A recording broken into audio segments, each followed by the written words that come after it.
Une première linguistique en Flandre qui fait du bruit. Les autorités communales demandent à leurs habitants de dénoncer ceux qui affichent une autre langue que le néerlandais. Plus question par exemple pour les restaurants, qu'ils soient chinois ou autres, d'inscrire takeaway, c'est-à-dire plat emporté sur leur devanture. Bonsoir à tous. Une initiative qui fait froid dans le dos. Les autorités communales d'Overijse, en Brabant flamand, appellent leurs habitants à dénoncer ceux qui parlent une autre langue que le néerlandais. Les francophones sont bien sûr visés directement.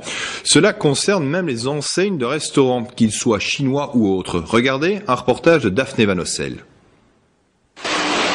Overijse est une commune flamande qui parle donc le néerlandais. Cet habitant tient à le rappeler à ses concitoyens. Avec son association Taal Respect, il part à la chasse aux affiches non néerlandophones. Par exemple ici, que l'enseigne elle est uniquement en français, que sur la fenêtre c'est uniquement en anglais, que les menus sont uniquement en français aussi. J'ai visité le restaurant, le patron en tout cas ne parle pas le néerlandais. Et ici on est en face d'un restaurant thaï, uniquement en anglais, takeaway. On pourrait par exemple écrire Meenem restaurant. Aussi le fait est que le personnel ne connaît malheureusement pas le néerlandais. Pour rappeler les commerçants à l'ordre, il leur écrit des lettres, en français s'il vous plaît, pour être sûr qu'ils comprennent. Nous voudrions donc vous demander de prévoir des heures d'ouverture, des menus, etc. en néerlandais et d'accueillir vos clients en néerlandais. Goeiedag, goeieavond. Nous vous signalons d'ailleurs que la municipalité organise des cours de néerlandais gratuits. Pourquoi est-ce que vous menez cette action? Ici à Overijse, on est dans une commune avec beaucoup d'inhabitants non néerlandophones. Nous, on mène une action pour, disons, convaincre les gens à s'exprimer, à apprendre et s'exprimer en néerlandais. Et donc, pour ça, c'est important que l'aspect visuel des restaurants et des commerces est en néerlandais. D'un autre côté, on constate aussi que, surtout dans les restaurants, il y a beaucoup de personnel qui ne connaît pas le néerlandais. C'est quand même un problème dans une commune flamande. Et ça marche, takeaway sera remplacé par Meenemen. Les patrons du restaurant préfèrent éviter les ennuis. Ils ont d'ailleurs préféré ne pas s'exprimer devant nos caméras. Les autorités communales d'Overijse encouragent la chasse aux sorcières. Elles ont mis sur pied un bureau des plaintes où les citoyens sont invités à dénoncer les affiches non néerlandophones. Le bourgmestre se défend d'inciter à la délation. Il veut simplement centraliser les plaintes. Nous allons regrouper les plaintes et essayer de proposer quelque chose de positif. On va écrire aux personnes concernées pour leur dire « Vous vivez en Flandre, vous devez vous en tenir à l'affichage en flamand pour que les passants puissent le lire. Nous ne sommes pas répressifs, nous demandons amicalement aux gens de collaborer. »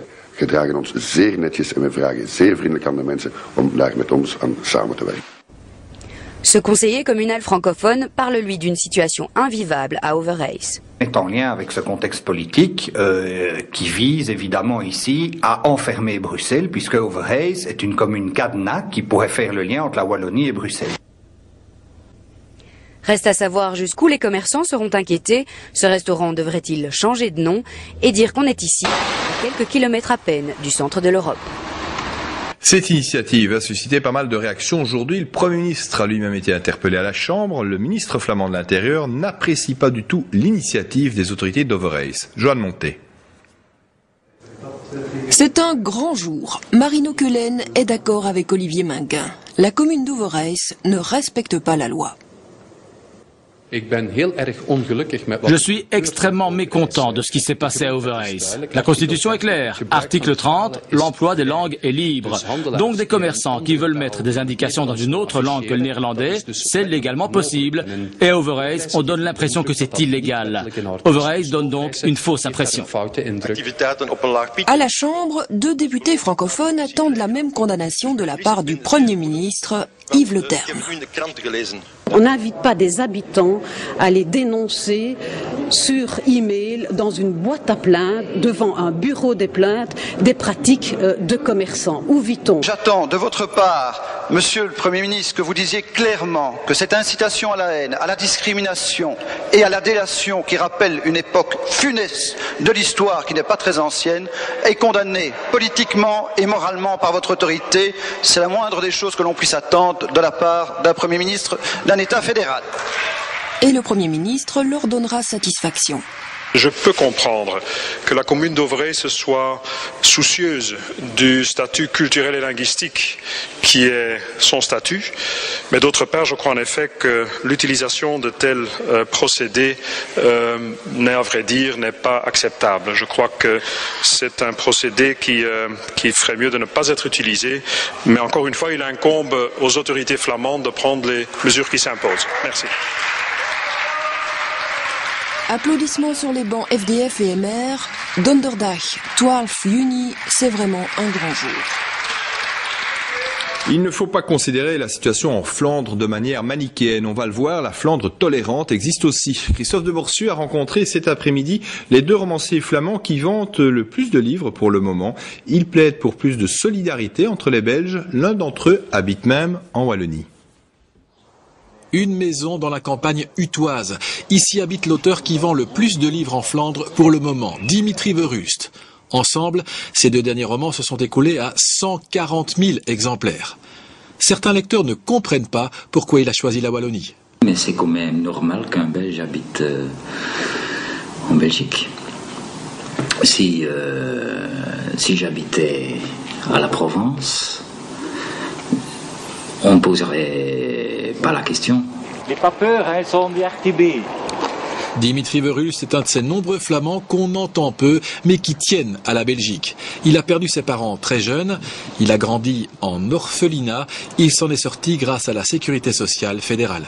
J'ai survécu à cause de ce système de solidarité. Ça veut dire aussi que ce sont les Wallons aussi qui ont payé pour moi à l'époque.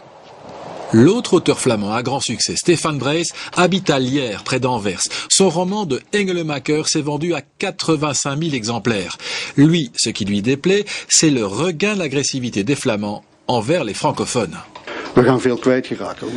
Perdre ce que nous avons, c'est ça que les gens craignent. Plus ils possèdent, plus ils ont peur. Alors on cherche des coupables qui pourraient expliquer pourquoi, avec la crise actuelle, la situation se dégrade. Avant, on rejetait la faute sur les immigrés, mais aujourd'hui, ce sont les Wallons. De Engelemaker, l'histoire d'un médecin qui clone ses enfants sera bientôt traduit en français. Mais pas les deux récents best-sellers de Dimitri Verhulst. Ce champion des prix littéraires néerlandophones regrette d'ailleurs que la seule récompense littéraire pour l'ensemble de la Belgique est maintenant disparue. Le gagnant était traduit dans l'autre langue, ce qui est génial. Les deux auteurs ignorent ce que va devenir la Belgique, mais ils constatent qu'en Flandre, la séparation du pays est devenue le premier sujet de conversation, avant, qui le sait, de devenir réalité. C'est la fin de ce journal. Et bonne soirée à toutes et à tous, et à lundi.